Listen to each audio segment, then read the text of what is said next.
तो कुछ से अजीब बात हो रही है कि तालीम और इल्म की। और अंकल जी का भी हवाला आ गया बीच में, और मैं आगे भी चाहूंगी आप प्लीज वो जरूर ऐड करें ताकि हमें कुछ और उनके बारे में जानना है इस हवाले से। तो पहले तो आप ये बताएं कि ये जो इल्म और तालीम के बारे में हम बात कर रहे थे, तो कहाँ तक बच्चा सीखता है इल्म घर से, और कहाँ तक वो सीखता है स्कूल से। और आप कुछ अपने हवाले से भी बताएं कि आपकी स्कूलिंग कैसे। मुझे तो ये याद है कि हमारे तो अपने ही घर में स्कूल खुला हुआ था। अच्छा। हाँ जी, तो हमने प्राइमरी अपने ही स्कूल से की, और उसकी एक बहुत बड़ी वजह ये थी कि हम्म। जब अब्बू छोड़ने जाते थे भाईजान को और हम्म। सादिया को स्कूल, तो सादिया बहुत रोती थी। अच्छा। जब सादिया रोती थी तो अब्बू उसको वापस ले आते थे। अब्बू कहते थे मेरा दिल नहीं चाहता, जब ये रोती है तो मुझे अच्छा नहीं लगता। तो अम्मी से कहा फिर आप अपना स्कूल खोलें। अपना स्कूल खोलना कोई आसान थोड़ी था। तो हमारे डबल स्टोरी घर था, तो नीचे वाले पोर्शन में अम्मी ने स्कूल खोलना शुरू किया। हमें याद है कि वो अल्लाह बख्शे बाऊ अंकल हुआ करते थे। वो बच्चे कहीं से इधर उधर से जाके, जिधर वो मोहल्ले में रहते थे वहां से वो बच्चे, काफी बच्चियां थी, वो काफी अरसा हमारी फ्रेंड भी रही। तो वो दो चार बच्चियां हमारे स्कूल में आना शुरू, वो जब आई तो छोटी सी, मेरा ख्याल है 2 कमरों में पूरा स्कूल ही आ गया। लिटरली अच्छा। बच्चे ही बहुत कम थे। एक अम्मी थी पढ़ाने वाली, फिर आहिस्ता आहिस्ता जैसे कहना शुरू किया, फिर एक दो टीचर्स आ गए। और बहुत अच्छी टीचर थी, मिस फोजिया थी, और मिस शनाज अख्तर थी, मिस शनाज वली थी। ये अच्छा, माशाल्लाह आपको माशा नाम भी याद मुझे है। नाम भी बहुत अच्छी तरह याद है, उनकी शक्ल उनके फेसेस भी बहुत याद है। मिस रजिया भी थी, मिस फोजिया भी थी, बहुत अच्छी टीचर्स थी, बहुत जी। ही अच्छी थी। तो फिर वो स्कूल जैसे वो आहिस्ता आहिस्ता आहिस्ता आहिस्ता, और उस स्कूल में बेसिकली फीस की बात नहीं थी, वो जस्ट एक था। और अब्बू फरमाया करते थे कि जितने बच्चे ये बाहर रेडी वाले जो फिर रहे हैं, ये वो बच्चे हैं जो मार से भागे हुए स्कूलों में। तो वो कहते थे मार का कोई चक्कर नहीं। तो अच्छा। हमारे स्कूल में ही जैसे एक टीचर, हमारे अपने स्कूल में बहुत ही स्ट्रिक्ट थी, बहुत ज्यादा। और वो जैसे पेंसिल को घड़ के ना, तो जैसे उसका शार्प सा वो करके उसके, तो वो लेड, वो ऐसे ना एज अ पनिशमेंट अच्छा। हमारे बाजुओं में या हाथ पे पोक किया करती थी। ओ। तो वो जैसे एक दफा अब्बू को बताया तो अब्बू ने उनको खड़े खड़े फारिग कर दिए कि नहीं, ये स्कूल का ये मतलब थोड़ी है कि आप सजा दें बच्चों को। बिल्कुल। और उसमें फीस की भी बात नहीं थी। कितने ऐसे बच्चे थे जो बगैर फीस के ही पढ़े थे। तो अम्मी का हमेशा ये होता था कि ये स्कूल है, इसका तो कोई प्रॉफिट ही नहीं है। अब्बू कहते थे प्रॉफिट के लिए तो खोला भी नहीं स्कूल। तो बेसिक मकसद ये था कि अपनी औलाद भी सुभान पढ़ी अल्लाह। थी, और जैसे दूसरे लोग भी जी। इससे तालीम फायदा हासिल, उठा रहे बिल्कुल थे। बेशक ऐसे ही था। तो उसमें प्रॉफिट वाली बात ही कोई नहीं थी कि अम्मी को हमेशा होता था कि हमारा हाथ तंग है तो ये वो। लेकिन जी। अब कहते थे कोई ऐसी बात नहीं, अब जो ये बच्चे। देखें अंकल का, मैं वही कहना चाहूंगी कि जो मार का तस्वर है हमारे मुल्कों में, उधर जैसे पाकिस्तान में है, अब ये वेस्ट से जो अल्लाह ताला ने उनको वो जो इल्म, जो हम वो कहते हैं ना कि वो कहाँ से कहाँ तक वो बात चली जाएगी, कि वो उनके पहले ही उनके जहन में था। वो जो चीजें जो हम इन लोगों से सीख रहे हैं, ये लोग जो इस्लाम ने सिखाई हैं, वो बेशक जो अंकल के थ्रू हमें मिलनी चाहिए थी, जो वो दे रहे हैं हमें, वो सीखना नहीं चाहते हैं। अब देखिए यहाँ वेस्ट में ये तस्वर नहीं है, ये मार है, बिल्कुल। ये सारा कुछ। तो वो चीजें जो हमें सीखनी चाहिए, वो देखें वो नहीं हम सीख पाते हैं। तो ये बात देखिए वो कब कह गए हैं, वो हाँ जी, बिल्कुल कितने ऐसे। साल हुआ।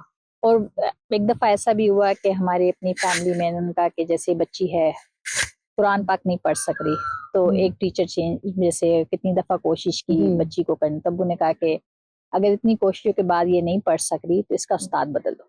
कि जब उस्ताद बेहतर होगा तो बच्चा खुद ही बेहतर हो जाता है। उस्ताद का बेहतरीन होना बहुत जरूरी है। आप में बिल्कुल। शफकत और मोहब्बत हो, आप बच्चे को बदल सकते हैं। अब ये देखिए, मैं बताती हूँ कि जब मैं स्कूल में जाती हूँ, स्कूल में पढ़ाती हूँ, कितने ऐसे बच्चे हैं जो कि टीचर्स कहती हैं कि ये इम्पॉसिबल है। तो मेरी एक ही ख्वाहिश होती है और एक ही मेरी फोकस होता है कि उन बच्चों के साथ मोहब्बत से बात की जाए, क्योंकि जो चीज उन्हें जिंदगी में कभी नहीं मिली, अब वो देना शुरू कर दें तो बच्चे का किरदार बदल जाता है।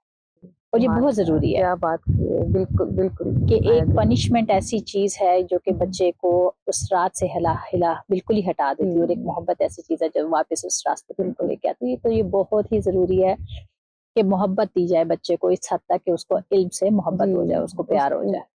बिकॉज उसकी सेल्फ स्टीम भी लो होती है अगर, जी, जैसे। बल्कि सेल्फ स्टीम के हवाले से मैं आपको बताती हूँ। एक दफा क्या हुआ कि मैंने जब ईयर 8 7 8 में जाना था, तो हमने जैसे हाई, मैंने स्कूल चेंज करना था। तो उसके बाद अब मेरी फ्रेंड थी, वो कहती थी हमने साइंस पढ़नी है, हमने साइंस पढ़नी है। उसने मुझे भी बहुत ज्यादा कहा कि तुमने साइंस पढ़नी है मेरे साथ ना 9th-10th में।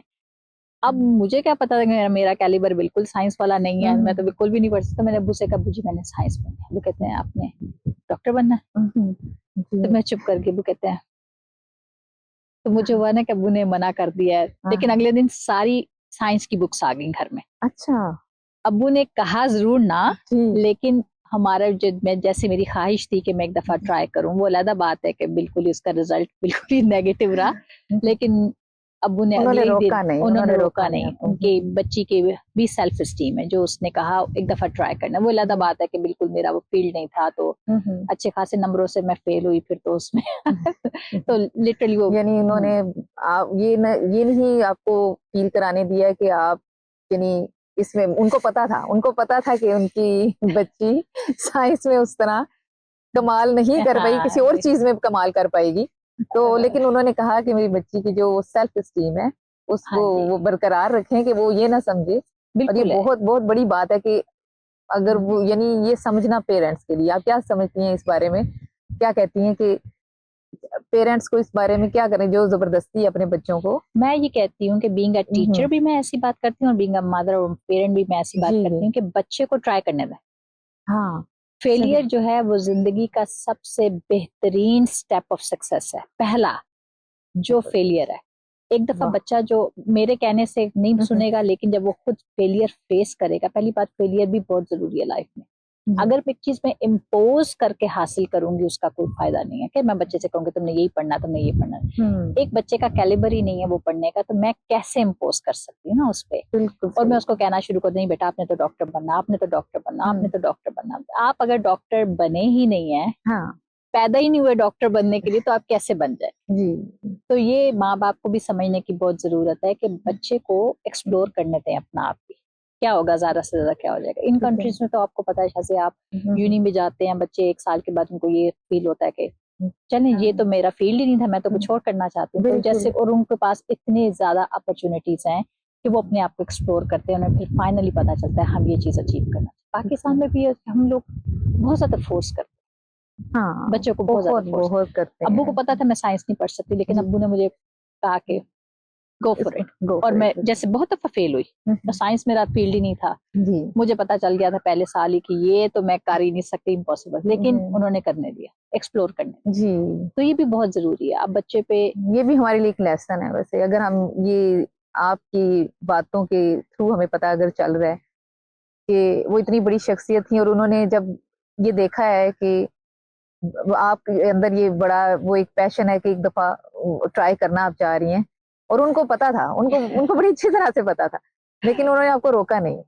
तो ये एक बहुत बड़ा लेसन है हम सब के लिए भी, कि जो हम पेरेंट्स हैं वो हम फौरन जैसे बच्चे को जबरदस्ती किसी चीज में वो करना चाह रहे हैं इन्वॉल्व, लेकिन अगर वो कुछ कह रहा है तो चाहे उसको आता है नहीं आता, हम ये सोचना ही नहीं चाहते हैं। बिल्कुल। तो ये एटलीस्ट उसको ट्राई करने देना चाहिए। जैसे अम्मी मुझे कहती थी मेरी बेटी डॉक्टर बनेगी, मेरी बेटी डॉक्टर बनेगी, तो मैं तो बिल्कुल किसी काम की नहीं थी, यकीन करें, पढ़ाई में तो इस तरह से। और दूसरी बात, मैं टीचर कभी भी नहीं बनना चाहती थी, क्योंकि हमारी फैमिली में सारे टीचर, एक होता है ना रिबेलियन होते हैं बच्चे कुछ, तो मैं कुछ उस तरह की थी कि सारे टीचर्स हैं, मैंने कम से कम टीचर नहीं बना।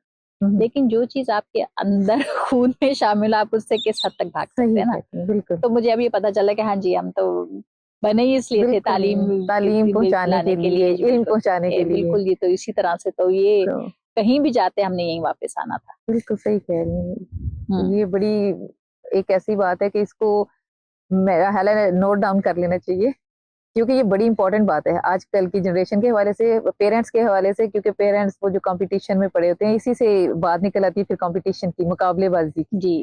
तो इंशाल्लाह ये कंपटीशन भी एक बहुत बड़ा टॉपिक है, इंशाल्लाह अगले टॉपिक में हम जरूर डिस्कस करेंगे कि कंपटीशन बेसिकली आया कहाँ से है। बिल्कुल। क्या ये बच्चों में है, या क्या ये इम्पोज किया गया है, क्या ये माशरे में, ये अभी कहाँ से आ गया कंपटीशन हमारे। तो इंशाल्लाह ये तो एक बहुत ही बड़ा टॉपिक है। बिल्कुल, इसके लिए अलग हमें टाइम चाहिए होगा कि हम इसे बहुत ज्यादा एक्सप्लोर करेंगे, क्योंकि ये बहुत इंपॉर्टेंट है आजकल के हवाले से इसको डिस्कस करना। इंशाल्लाह। तो इंशाल्लाह हम नेक्स्ट में, ये ठीक है, बिल्कुल जी, इंशाल्लाह। Thank you so much. Thank you.